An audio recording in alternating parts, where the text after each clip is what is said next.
Well, perfect, everybody. Thanks for joining. We are just going to take a couple seconds just to let people come into the room, and then we'll get going in about 30 seconds. Thanks, everybody, for joining today.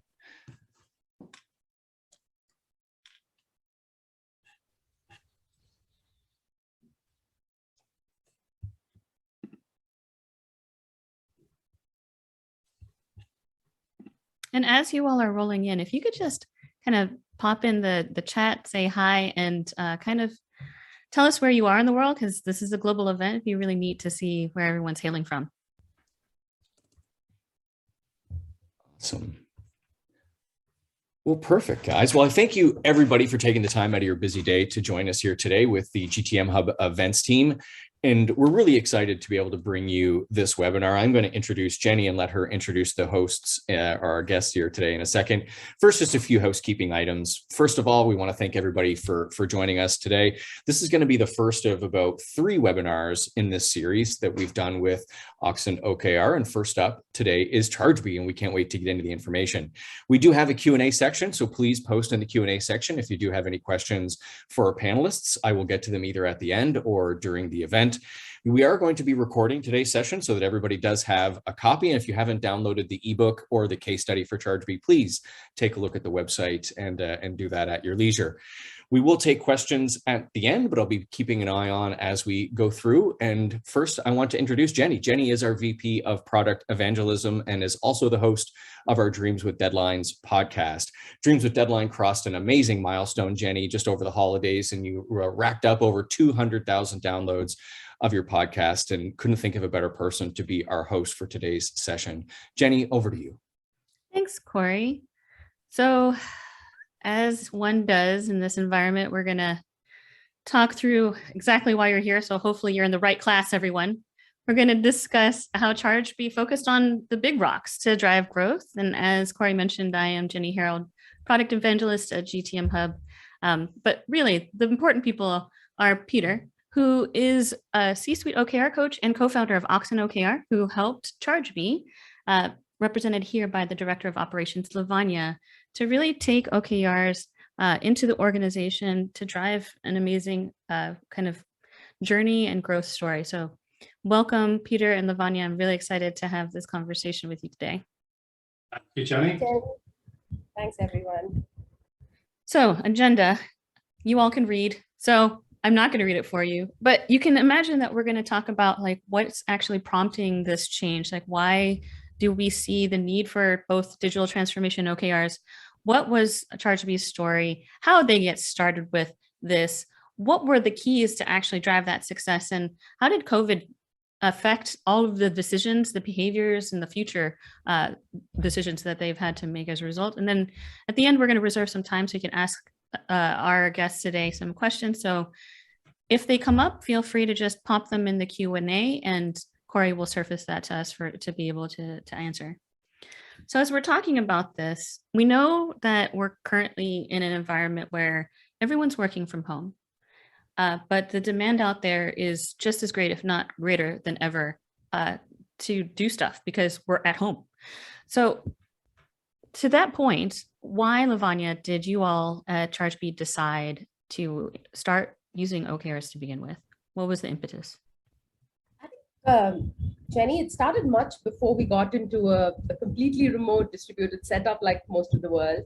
I think late 2019, we were getting bigger, we could no longer walk up to the person at the desk and say, hey, let's do this together, and then things would get done. Visibility and transparency around the important goals were becoming a challenge. So we started simple. We just took a spreadsheet, got everybody to put their goals in there, right? So that everybody can at least see the other person's goals. And we said, all right, so let's build this habit of visibility. And at some point we realized that, all right, everybody's doing too much. So let's introduce something which is really going to help us focus. And I think OKRs are beautiful that way because they're both qualitative, quantitative, and they introduce the right constraints. They help you focus. So that's how we got there. Took a while, but we got there. So one of the key things we find is that it's important to get buy-in from leadership, in part because if the whole idea is to bubble up to what the corporate, the organization all up is supposed to do, it would be very difficult for individual teams or even departments to kind of align with the broader goals of the organization if they don't know what they are. So how did you get that buy-in? And then Peter, will ask you that question as well, since you talk to the C-suite quite often. Did you have some integration points with aligning the C-suite as they started to roll out OKRs with a technology solution? So Lavanya, we'll start with you. How'd you get that buy-in? I think we got them involved quite early. As we were setting goals, transparency issues were there at both ends, right? Like leaders as well wanted to know how were we doing? How are we aligned? And that wasn't coming through either. So one of the things we said was, hey, you want to communicate to the organization, but the organization is also going to need to tell you how they're doing. So let's solve for both. And I think that struck a chord because they could immediately see, right, okay, if we were able to see how people were doing and how people were progressing together, that would be amazing, isn't it? So that was a pitch. And the moment we got that why in place, I think they were on board. They said, go for it, iterate, let's see where it takes us. And Peter, from your perspective as somebody who came in the organization, you often work with C-levels. How did you work with them to kind of drive home that message and that understanding, given the clients that you serve that probably have similar challenges? Well, we always start with strategy exchange. I think it's really fundamentally important. We know what the business is trying to achieve. So speaking to the C-suite at that level about something they're passionate about, which is their own business, and we can start interpreting that around an OKR framework, start shaping the questions, thinking about what those big rocks are, what's important to them. The great thing with Chargebee was that just the level of enthusiasm at that level, the honesty, the ability to talk to one another. So we knew right from the get-go that we had C-suite sponsorship. We had a really strong understanding about what they wanted, where they were coming from. So there was none of this worrying as we went further down the org chart that there was in any way anybody trying to sabotage this. It was quite the opposite. We had unbridled support everywhere. And I think the fact that we'd taken a little time to understand what everybody wanted and we understood the language and some of the business challenges, it made that OKR workshops that little bit richer. So I'm going to ask a question a little off script here. So you had mentioned as you went through the org chart, you started to, instead of getting the resistance, you're actually getting, welcomed even, probably. This idea was being welcomed. Lavanya, what were some of the reasons that you heard where people had an appetite for OKRs, the methodology, and then furthermore, advancing OKRs using scalable solutions like a tech solution? Like, what were they telling you was exciting for them to say, this is why I think using OKRs is a good idea? I think one good thing, and then Peter touched on this, right? At Chargebee, a lot of people, most people are really open and very willing to try, right? Okay. We're constantly recommending things to each other and we would try. And if it fails and, then we would perhaps pick something else, but we're always willing to try it at least once. And being open to listening to somebody who has a reason to recommend something to us, right? So I think there was very little initial resistance, but once we got there and people started writing it down, right? It's very often very easy to think that, hey, it's just an objective and some key results. I'm going to quickly get this done. And we saw that a lot, right? People would set up these half-hour sessions and like, hey, let's quickly get this done. It's not going to get done quickly, right? Because you're going to have to think, you're going to have to come there, you're going to have to discuss, and you're going to share inputs with each other, and you're going to have to go back and rethink, right? So the idea that we are going to think, come, collaborate, and narrow things down, that idea was like, it blew people's minds. It took us a few sessions, and Pete worked closely with us, and we said this is going to be a working session, right? We're not going to just present something to you and then we're all going to go away. Let's craft it, right? It's a craft. So let's do this. And I think that really opened up possibilities for people. And then they started questions like, hey, how do we do this better? How do we view org alignment and things like that? So that's when I think, a tool and how that can help us started to matter. So they really were owning their own ideas then, it sounds like, of what it is that they wanted to tackle. Is that right? Yes. Yes. Cool. So something we say all the time, and you'll probably read it all over the place if you look up OKRs, is that OKRs are simple but not easy. We say that a lot.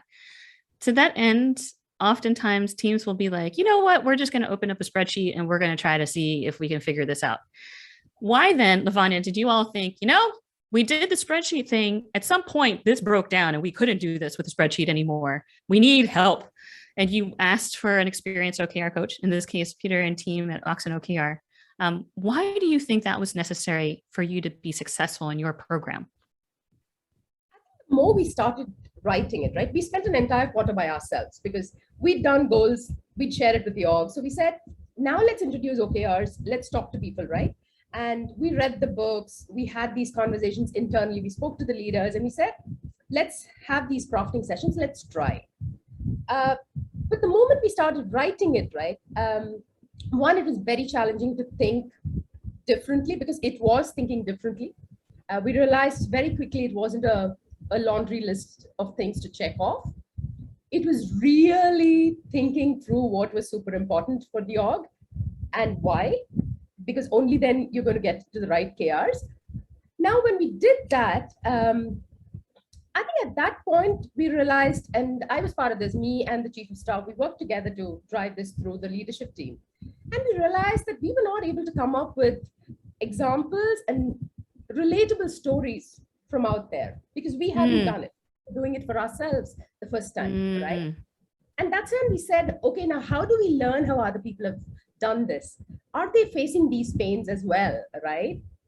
Now, how can we learn more about this? And that was the first impetus for us to look out for an experienced coach. And this was what we shared when we spoke to Pete and Mark for the first time. And we said, hey, we took a stab at it, but I think we got in too deep for this, and we would need your experience. Yeah. So Peter, from your perspective, then, like, you've worked with tons of companies, and something that you mentioned to us right before even we got on air, if you will, is like, you really believe in this methodology. And so you're selling something, you're providing a solution because you believe in it. I think that's awesome. Why, from your perspective, is it necessary to do what you do in helping these organizations, like in this case, Lavanya, who's like, how do we set good OKRs? Like, why do you believe your role exists, basically, is what I'm saying. I liked what Lavanya said there around somebody capable of telling a story. I think that resonates right through OKRs if you set them well. I think you should be able to tell a narrative right down from the smallest task you do on a daily basis, right to the values and purpose of the organization to give it resonance and meaning. And I think you can only do that through storytelling. And I think some of the things that what I must say about the team though is, and I think this is a general observation, to be successful, this is a lot around mindset.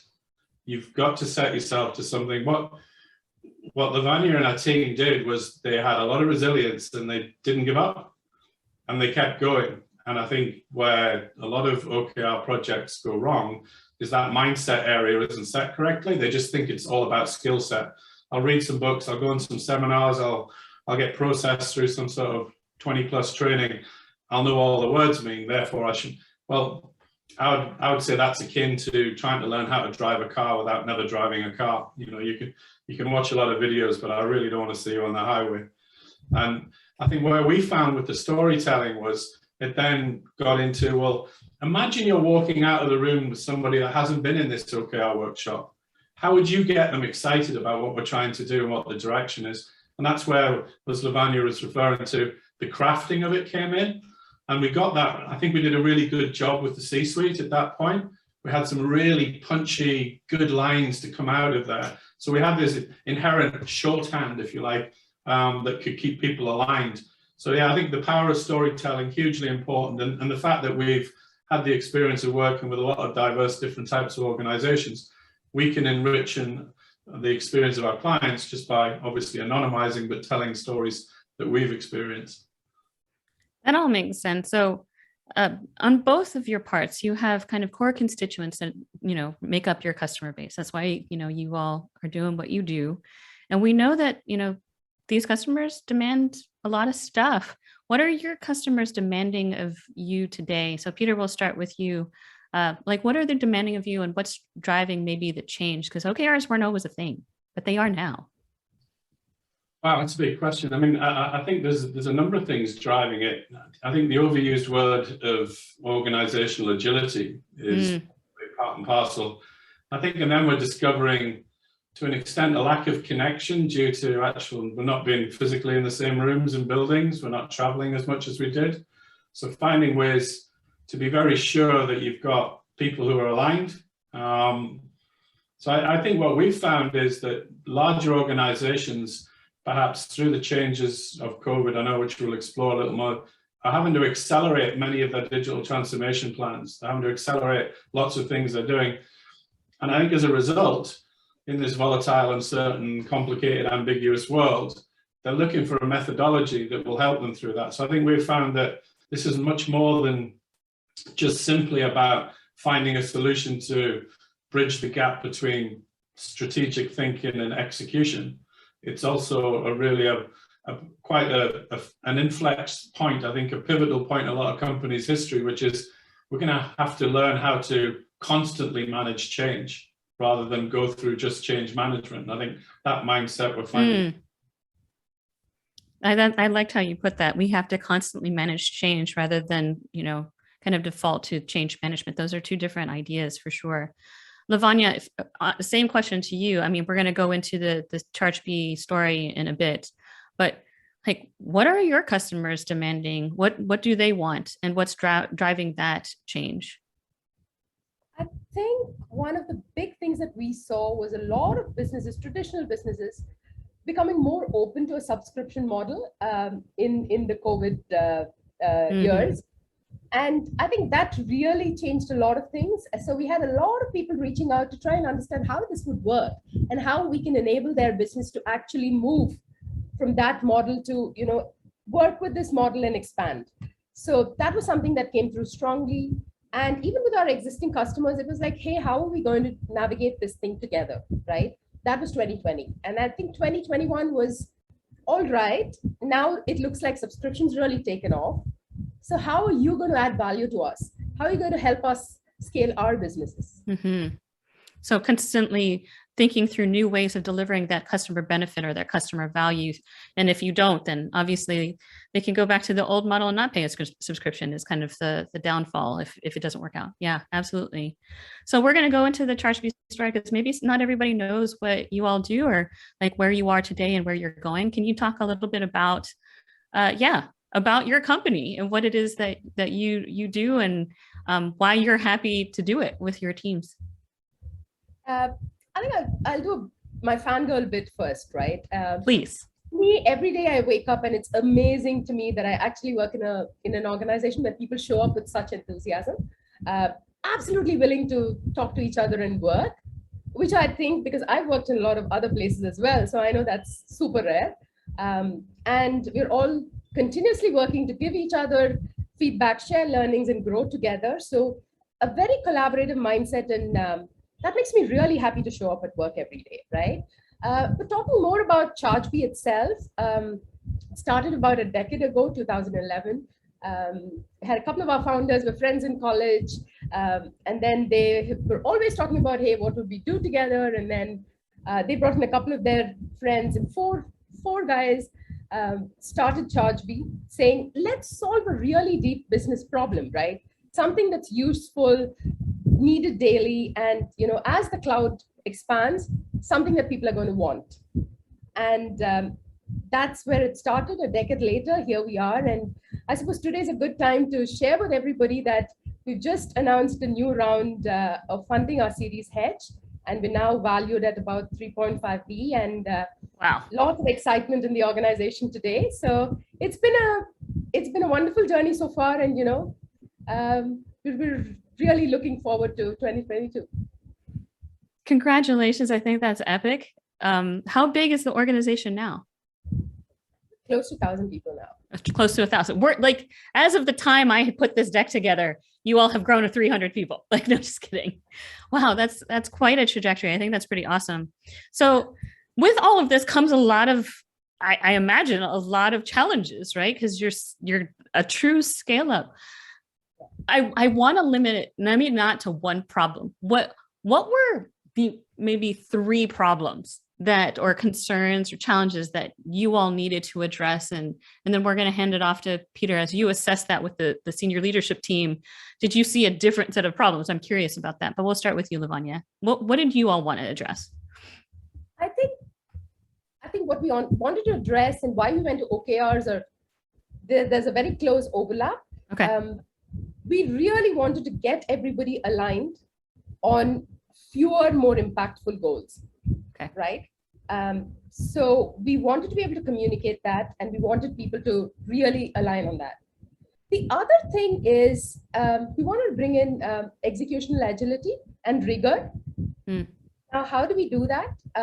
We need ways to measure how well we're doing, but also to have qualitative feedback so that people can exchange what they're seeing and we can course correct. These were areas where we thought as we were scaling, we really needed to do well. And looking from that perspective, I think it very nicely blended with us wanting to look at a goal setting framework and, getting on to OKRs. Do you have a third challenge that was all up in this as well? Because so I heard like aligning. Well, I mean, it's good. If I were to make a list, sorry, yeah, go ahead. No. So it's starting with, we wanted to align on this stuff. That's cool. We want to be able to be data informed and data driven. That's what we hear a lot, so that people can make the right decisions at every level of the business. That makes sense too. What was kind of a third challenge as you were starting to grow and scale up the team, business, and customer base, where you're like, we really need to do something? Right. I think we needed to have that unified voice with the customer and that unified understanding of what we were building and what our value was. And I think we focused quite a bit on culture and doing that in a very conscious way, right? Because it makes a huge difference. If you're not conscious about it, I think it really starts to open up challenges in other areas as well. Yeah, I love it. This is really good. Peter, as you're thinking through and you're listening in on this stuff, as you were talking with the senior leadership team and just kind of checking in with Lavanya and everyone else, does that kind of align with what you had seen when you first came into Chargebee to try to assess what some of their scaling challenges were? Or did you see some other things that you were like, wait a second, this too? No, I mean, that really chimes with us. I think what we found was that it was hard to keep up. The level of energy in the room was really palpable.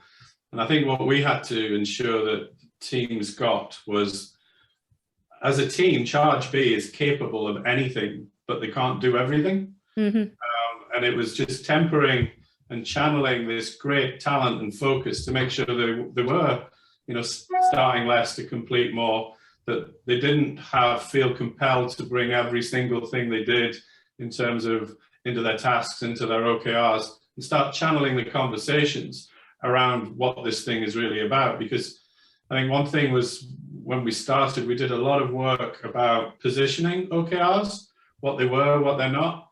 And just at the point where I think everybody's bored of hearing that, it's probably sunk in. Because it takes some time. It takes some time to sort of grow that OKR muscle, so people can actually, yes, I get it now. It's to the point where it can become quite instinctive. If you ever play a sport, for example, and somebody asks you, a coach tells you to do something completely different than you used to do, maybe stand differently or hold the racket or hold the club differently, it feels odd, but you know that you've got to stick with it. And what we got at Chargebee was that commitment that they were willing to do, which is, back to the mindset. But really, it was reining people back to an extent, making sure, like everybody, what they tend to do is define too many OKRs. There's just defining too many objectives. And, but also you've got to remember that, and I think this is definitely a lesson learned. When you are starting out on this journey, you will not get it right first time.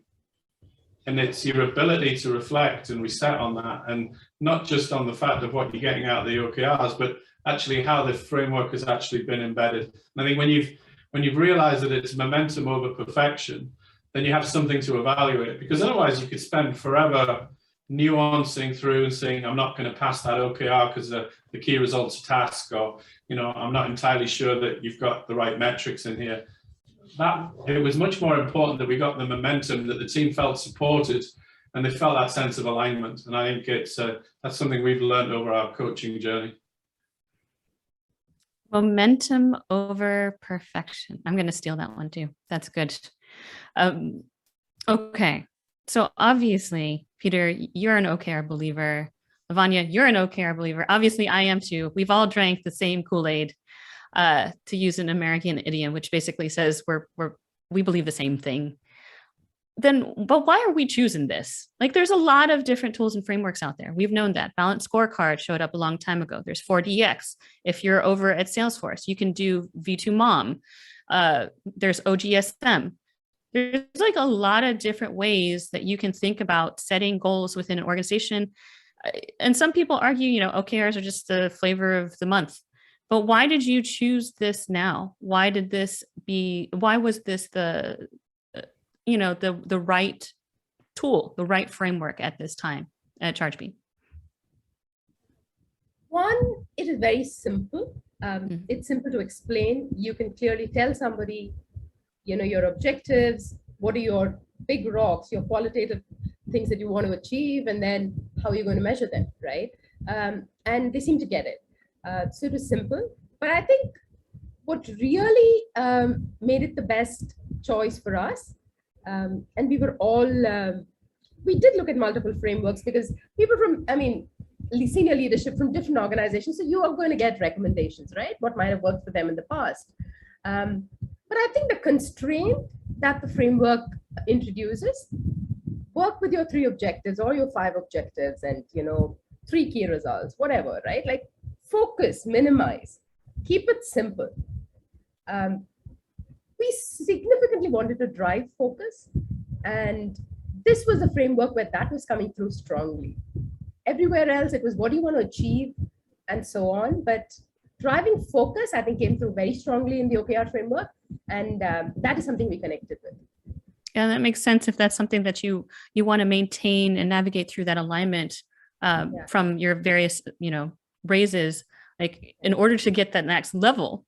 I couldn't agree more. So I know it talks, the next question is about the where it began, this OKR journey, but I actually, you know, we're going to try to blitz through this. Can you just go through the entire engagement to date, like kind of the highlights? If we were to look at a highlight reel of Auxin and Chargebee and how your OKR journey evolved, can you kind of just talk through that, both of you? That'd be really interesting to hear, I think. Yeah, so I think I'll do a quick timeline, and then perhaps Pete, if you can pick on specific areas to dive deeper. So Q3 2020 was when we said, okay, let's try it internally, realized very soon we needed experts. Obviously, the simplest way was to go Google and say, okay, is there an OKR mentor or coach? You know, you try those keywords. We quickly came across the Auxin website. I mean, we did see a few others as well, but what stood out in the Auxin website was their experience kind of came through. The posts they had put out there, their blogs, it really gave us a sense of confidence that they knew what they were doing. So we wrote to them and said, hey, can we connect? And it was a very open first conversation. We just put out where we were in the journey and we said, how can you help us? That's where it started. Pete and Mark said, let's start with the execs. We need to try and understand who's thinking how, and let's understand this first. So from there on, we did a lot of workshops with the leadership, crafting sessions, and a lot of very good exchanges happened. Pete and Mark gave us really good examples, which people were able to connect with, and asked us really good questions. I think that's super important. But when we're crafting and we're all saying the same things, right, we might end up just agreeing very easily. You need somebody to be really asking you the questions and force you to think it through, think deeper, and really justify why you want to do something. Pete did that very well. And those workshop sessions gave us the confidence that we were onto something that we could stick with for the long term. And from there on, we built it, right? And we've been partnering ever since. Peter, what was your take on this as the one who was basically challenging the heck out of this executive team? It sounds like, if I'm reading it right, Lavanya's like, he was willing. I'm like, yeah, he was. Yeah, I mean, well, I suppose that the cliche there is you don't get great answers unless you can ask good questions. So I mean, it's and that's what we were open to do. And I think, but you've got to earn the right to do that. You've got to get the permission of your client.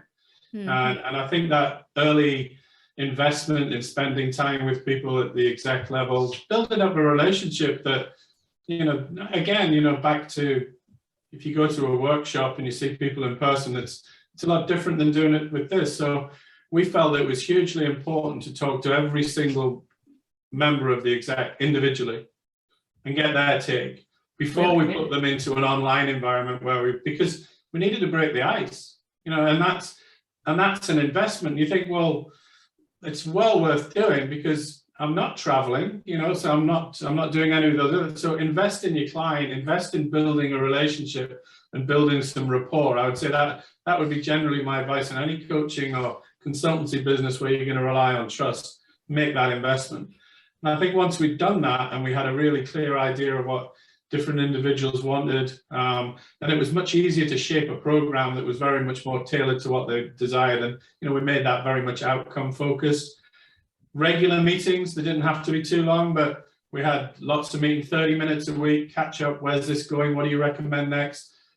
Then you're getting the opportunity to cross-fertilize ideas you're getting from other clients and bring them into Chargebee and say, we've seen this work, actually, what do you think? And, so we found out ways of mapping user journeys internally within Chargebee. We looked at how different roles and responsibilities, how we make sure that, and then at the point where if the skill set's in, the mindset's right, the tool set's right.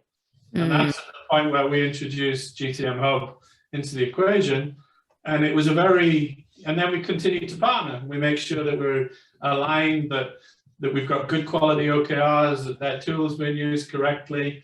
And it's a partnership between, a triumvirate, I guess, between the three of us. But everybody wants the same outcome. They all want Chargebee to be successful. And congratulations, Lavanya. Sounds like today is a great day to celebrate that. Thank you. So it sounds like, we're all painting all these pretty pictures where it's like, we got in with the executive team.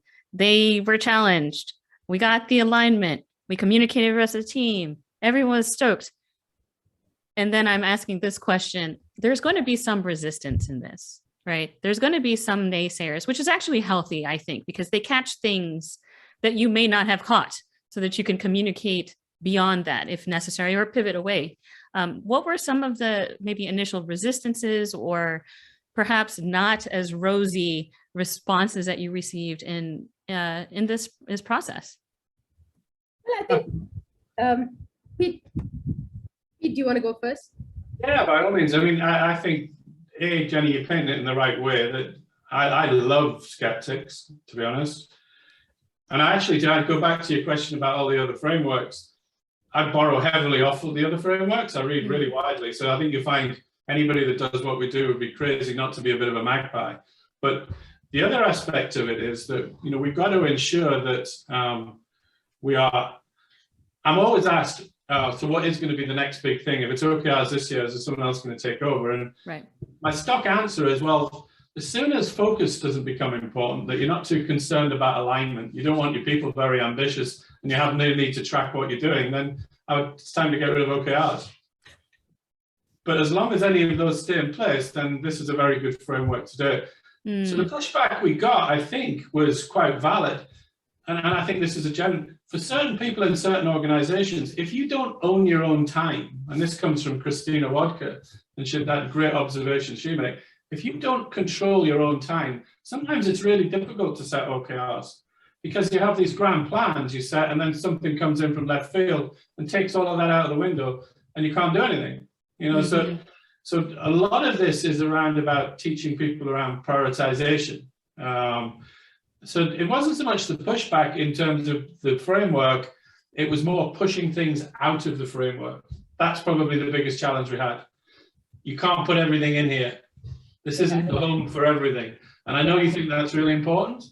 And that also comes to very much a an outward mindset of saying, well, how do we become more outcome focused as opposed to the outputs? And I know that sounds really obvious, but if you've got I had a client recently who they had to do something other than they were going to get delisted from the Apple Store. Right? Okay. Now you might think that's an OKR, but it isn't. It's just something that's got to get done. It has implications. So having this conversations was really around about figuring out what was super important. I think what we find so the challenges we got were great. We didn't find, I can't say that there was anybody hugely negative, just some areas of clarification. Other areas of clarification, which we had to, as a team, which we did with Lavanya, we had to address, how does this relate to how much I get paid? Yeah. How does this tie to my bonuses? Again, I'll quote Ben Lamore. He says there's two wrong answers. One, it replaces it, and two, it has nothing to do with it. It sits in the middle. The way that you've got to position it is, naturally, if you're discussing with somebody how they're getting on, how they're progressing, of course, whatever goal mechanism should feature in those conversations. But it won't be everything, because there'll be other person in that person's life that are non-OKR related that you also have to take notice of. So it was really about banging the drum. And I think one of the key areas where we found that we needed internal champions. It's fine getting the voice of an external, that's great. But in order to make this land, you need passionate people inside the organization. And that's what Lavanya and the team spotted really positive. And they've got amazing people now that are doing this. They are the drumbeat, they are the people that are conducting now. So, because our job as coaches is to get in there, coach the coach, and get out. We don't want to build a long-term dependency. We'd like to come back and make sure that everything's staying healthy and we can offer advice if we can. But fundamentally, our job is to make these guys self-sufficient. And I think hopefully we're well on the way to doing that now. Excellent. Well, there's a lot to unpack there, but we don't have that much time. From your perspective, Lavanya, do you see it similarly, where it wasn't necessarily resistances that you'd seen, but rather points of clarification to kind of shepherd and guardian the program and ensure its success and movement forward? Largely, yes. But I think with the tracking and the reviews and getting people to stick to a cadence. I mean, crafting, yes, great. We all put it in there. Now we understand it, right? Mm-hmm. But then you need to keep at it, right? Through the quarter. And then are you talking about it with your teams? How is it going? Let's review, and then let's retrospect at the end of the quarter. Those parts were harder because people simply had, there's a lot to do. How many more review meetings are we going to have, right? Mm-hmm. So driving the value of that definitely required work, because this was just extra in the beginning, right? People were like, okay, we've crafted it. Well, what's this extra? What are these 3 conversations that you now want to have? So yeah. It's so funny to me, because you do this and with any goal setting, right? And if you start to see even a smidge of success, you're like, oh, I want to check in because I'm successful and I want to see how successful and tell people. And conversely, if it's not going well, you're like, oh, I'm not so sure I want to share. So I think that's also a challenge too, is, being able to accept the reality of the situation at a given point in time. And then to be able to do something about it because now you're aware, right? Yeah. So I can totally understand how that could be. You all mentioned these already. We won't kind of, again, another American idiom, like we won't beat the dead horse. We've said it. Like that these are kind of the keys to the, if you will, like your progress and how you were able to achieve success here, right? Like you were clear about what was happening. You're very consistent. This drumbeat you all discussed, transparency was something that you wanted, but in service of focus. And then that kind of fell into the last part. You need a framework to be able to do that. So totally makes sense. We're going to ask the last bit of questions before we get into Q&A. Like, obviously this is happening. If I may, just one remark on your previous slide. Yeah, and please. You have 2 of my favorite views on Gtmhub right there. So I think I need to remark on it. Thank you. Hearts. One of the value that the tool added for us, right, was really to show us how well we were doing or where we needed to pay attention to things, right? Right. And that board right there, the insight board, beautifully aligning, showing us how well we are on the process, but also how well we're doing as a business. And this view is invaluable. We use it a lot. It really helps drive conversations. And the one below there, the whiteboarding experience, super great. You just use the stickies, you define your themes, really helps you navigate conversations. So these are two of my really favorite things, and glad to see it on here. Glad you're using it. And thank you for helping me stay honest about what I'm supposed to do. So good. Thank you. So we're going to kind of wrap it up here before we get into Q&A about kind of the influence of this worldwide pandemic. How did this impact you all? Like, this is a sobering topic, but it's impacted everyone. How did this impact your business? A lot of stories, right? One, it changed the way we work because suddenly we all had to adapt to this completely remote, distributed setup. How are we going to get work done? Initially, you're just playing out the whole offline world and then online world, and then you're trying to optimize, and all of this played out. But a lot of people had their families impacted. A lot of our customers had their business impacted. Right. We ourselves were really unclear about how all this would play out in 2020. And even through 2021, across the multiple waves, I think we've had impact significantly with a lot of our employees, many of our customers. So much so it's now become like, hey, how's the weather, right? It's like, hey, how's COVID? And, hope everything's all right. And that's how you open up conversations. And I think dealing with it with a lot of empathy. And thankfully, I think we have a lot of great customers who really get that. I think that's been the learning through all of this. Just you need to be empathetic. Yeah, I feel like when every time I hear that, we can replace that with like, just be a decent human, Yeah. So you all obviously are kind of a success story, like being able to grow and scale a business amid the challenges that you've experienced, and then successfully closing a round. Again, congratulations.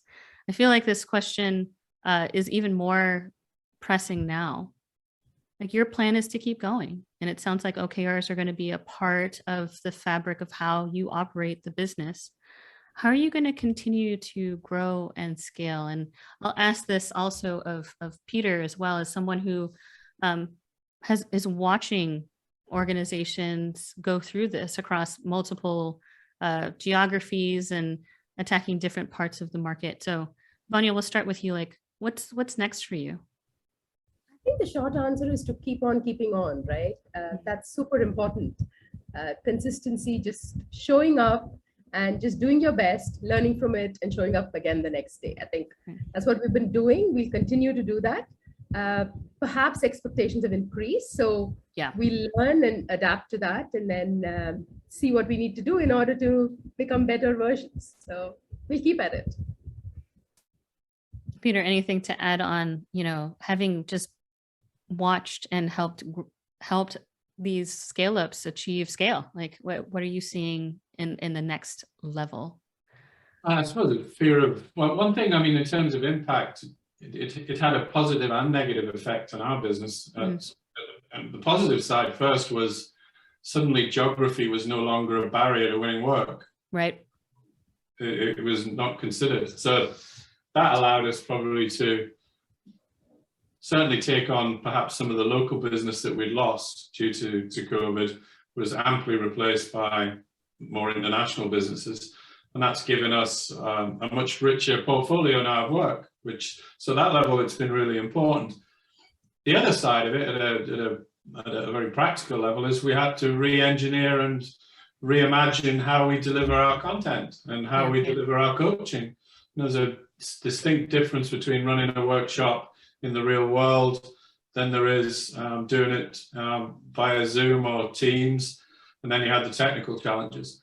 I think the one thing that I would say that's I think is probably uniformly true is there are those hidden elements of when you're in an office together that you can't see in this world, and that's the same when you're coaching. So, somebody's having a bad day, just the very way they come in the office and they put their bag down can give you an indication that maybe they need an arm around them or they need a coffee. And you don't get any of that. Right. So So I think sometimes building empathy and rapport, the size of groups that you run when you're doing, I think we were talking before, Jenny, cut your meeting times down. Yes. Kind to yourself, you know, are you sure you need an hour? Maybe you can get this done in 20 minutes, you know, set an aggressive key result about what your average meeting time is, see if you can get that down, to buy yourself some more thinking time. In terms of what we're seeing with the businesses, I guess if you're in the right business, you've still got an opportunity. I mean, I think timing is great, but as more and more businesses realize they want to do more and more e-commerce and deliver their services online, and the subscription model became a key part of that, then, you know, you pick the best platform you can. And Chargebee have built that. So, you know, and they're very good, and they're very good at supporting their teams. I think what we've seen with other businesses is that general disruption. The areas we're seeing people really grow are there are new ways of thinking that people are a lot more open to based on this new way of working. And I think that genie's out of the bottle now, and it's not going to be able to come back. We're working with one client now, and one of their OKRs is we're not going back to 2019. Oh, wow. I mean, that is a story in itself, in that objective title, for sure. Wow. Thank you for sharing that. The results are all benchmarked from 2019. That's awesome. Wow. Okay. So with that, we'll launch into the last question. I'll open it up for Q&A because I want people to be able to have access to your experience set, having been a part of this amazing journey and the continuation of it, for that matter. Final thoughts for those starting with OKRs. If you could give one piece of advice to the early day Lavanya, who just started this out and was like, Lavanya, don't do it this way, or this is where you should go, what would you tell that younger version of yourself? I think I would tell her two things. One, think of it like a habit. So which means you need to show up and stick with it. The other is, don't try to solve everything yourself, get help.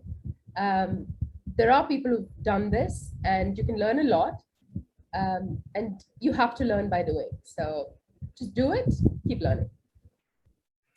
And Peter, similar question, because you have a very interesting standpoint, having, you know, driven and helped stand up OKR programs and train the trainers, so to speak. What is like your one nugget of wisdom that you're like, hey, this is what you should know? I think, well, probably be very, very clear about why you're doing it and what you want it to achieve, and actually explicitly say it. Why now? And I think also really you've got to lean into the different type of conversation you're going to have. This is ultimately about having better conversations. So when Lavanya said that was her favorite view of the insight board, it's ultimately because it drove a better conversation. Mm-hmm. Communication that you were having were based on information that was, we need to get out of the habit of having constantly being in update meetings. We need to be curious. We need to be looking and coming in prepared to how we add value and how we ask questions. And I think that does demand a lot of changes. So yeah, think of this in terms of how you evaluate its power, not in terms of looking at your spreadsheet or what, but the conversations that you're having and how powerful they are and whether they're moving your organization the way you want it to go.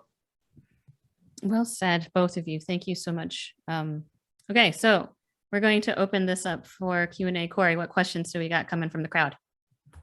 We have some great ones. I did have to step away for a second. Did we get the first question I sent over from Yasmina?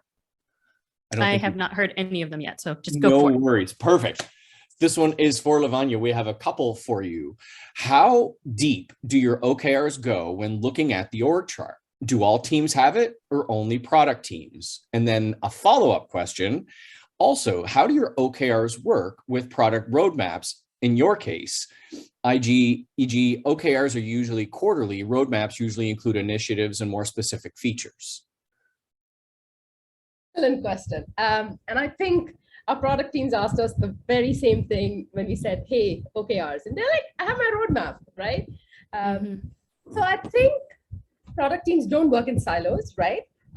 They themselves work in squad, but they also work with the rest of us. So I think what they needed to share with the rest of us, they find it super helpful to drive it through OKRs. And key items from the roadmap that what they capture in the OKR is the value that they deliver. So I think it's been a learning process, but they've come around to seeing the value of OKRs, and it doesn't replace your roadmap. There's a beautiful way in which they can exist together, but it'll depend on your context. So you'll have to figure that bit out for what's relevant to your company and your product, but they will be together, they'll work together. That's one. Corey, I missed the first part of the question. What was that again? How deep do your OKRs go when looking at the org chart? Do all teams have it or only product teams? Right. So all teams have it now, but we've only gone 3 levels deep, right? So we have the company level, we have, so we are organized by functions. So we have the function level and the team level. It's only 3. Great. And Peter, I would imagine with your work with Auxin and the number of different organizations you've worked with, you've seen that as sort of an OKR maturity process, right? Perhaps start at the org level, team level, and then eventually when that OKR muscle is firm and taut, getting down into the individual level. Yeah, I think that's right. And I don't think we've seen it go in quite the same way, really. And you've got to gauge it by the pace of the organization and for them to feel comfortable about it. And that a lot to do with the internal structure, the commitment people have, internal champions, what they're ready to do. So yeah, we've seen, I mean, the product one's interesting because all you have to do is start spinning about on the roadmap as to say, what's that feature meant to deliver in terms of outcomes? And that becomes the key result because it's got to be customer focused. So if the product roadmap, how can we measure the value it's adding to our customers? And then that suddenly becomes and as Lavanya says, product teams tend to run quite cross-functionally anyway. Awesome. Thank you for that. So Yasmina, thank you for your question. I hope we were able to cover it adequately. Oh, perfect. Thank you. And Wayne, here's a good question to wrap us up. And it's the age-old question that we all want to talk about when we talk about these large internal projects. Everybody's going to get this question. So Lavanya, I'll start with you, over to Peter, and then we can wrap with Jenny. How costly in terms of time and finance is OKR implementation across the organization? And how do you measure ROI? Wonderful question. Okay. How costly? Depends if you compare it against what if you didn't do it. You'll save a lot, honestly, and it's an investment. It's not an expenditure with a longer term value. So if you're looking at ROI in 3 months and 6 months, you're probably going to be a bit of a skeptic. But you see it like how you build muscle. You start seeing the value the more you stick with it. And there's a lot of related value in how you can see other teams pick that up and deliver. That's where your ROI is going to come in, because this is a habit and it's going to take a while, but you'll see it in your business. Peter, over to you. I mean, it's interesting, isn't it? Because we often see people try and adopt a very waterfall approach to putting in what in essence is quite an agile methodology. So one of the reasons that we would try and take some of the risk out of a large scale rollout is make sure that we get it right at the top and that they are seeing the benefits of it quite quickly, because you do need that C-suite evangelists spreading the message, advocating to make sure that the right habits are coming from the top down. And only then will you get the engagement from the bottom up. So in terms of where you're investing, you don't have to go big bang. You don't have to say, this 3-year program is going to cost me $1 million. You can say, this initial, almost if you think of it as an MVP, we expect it to unlock these behaviors within our business. And I'm using that word quite deliberately. Fundamentally, even any execution methodology is going to involve us behaving differently. Can we make that land? Can we make it work for us? So starting at the top, making sure that they're comfortable with it, and then you can test it out. So I don't think you need to commit until you're really convinced that this platform is going to work for you, the framework's going to work, to a long-term plan, because why would you turn it off when it starts working? Yep.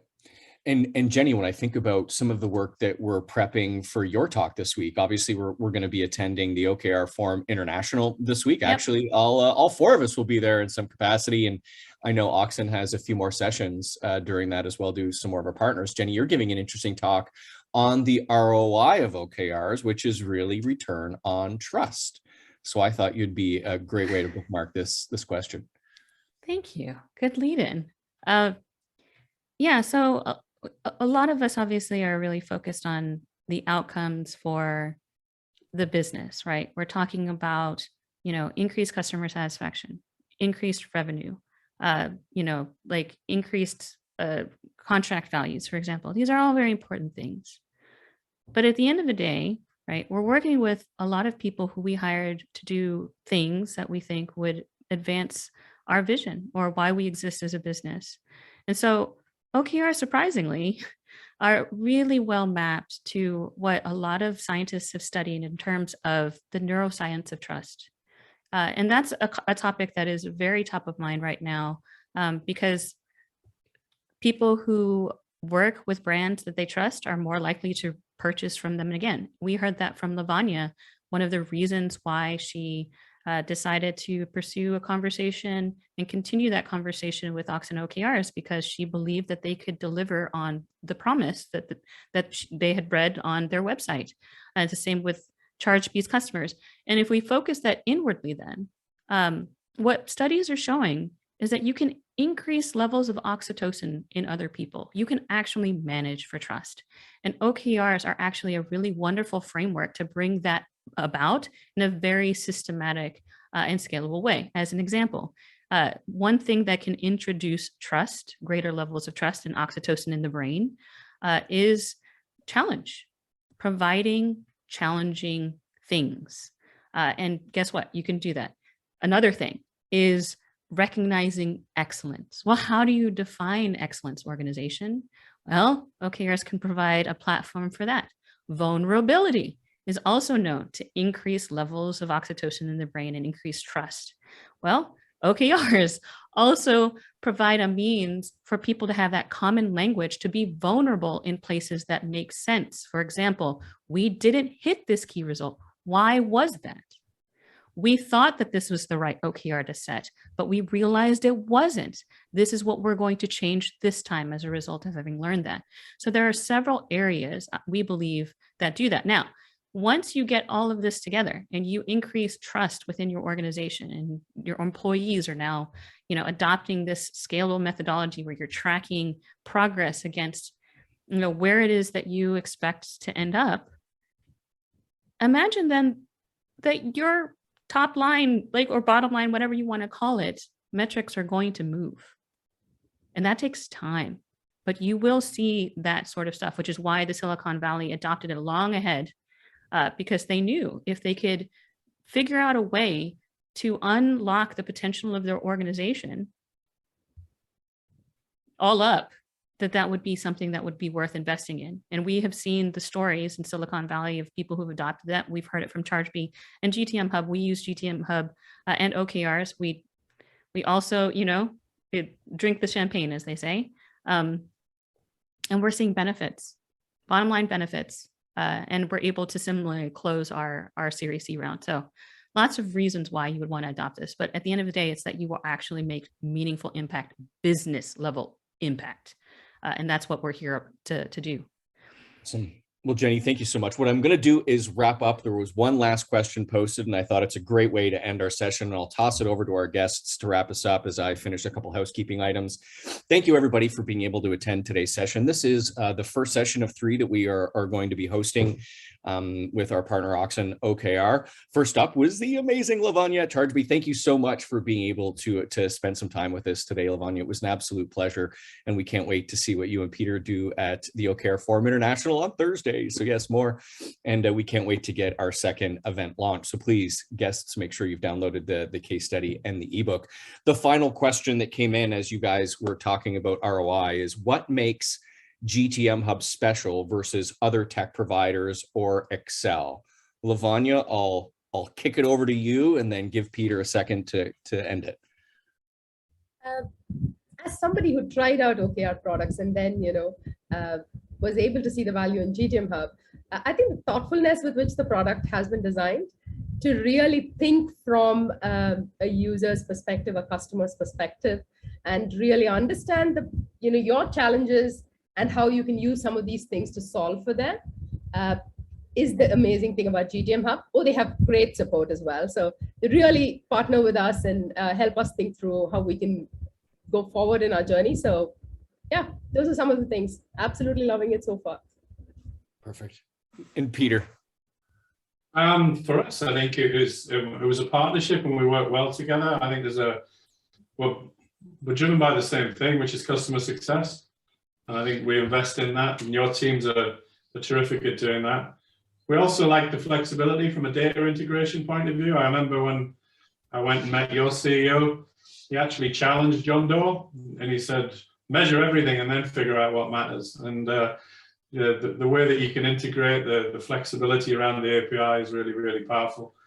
And I think also the fact that you're willing to listen and work in a way where you can see the change. So yeah, it's a very easy, very comfortable relationship for us because I think we're quite like-minded. Amazing. Well, Peter, Lavanya, Jenny, thanks for being our host for today. Everybody, thank you for joining, and please keep an eye out for more content from the Gtmhub team as we move forward. Everybody have a lovely day and enjoy the rest of your Tuesdays. Thank you, everyone. Have a lovely day. Thanks, everyone. Thanks, everybody, for attending. Bye.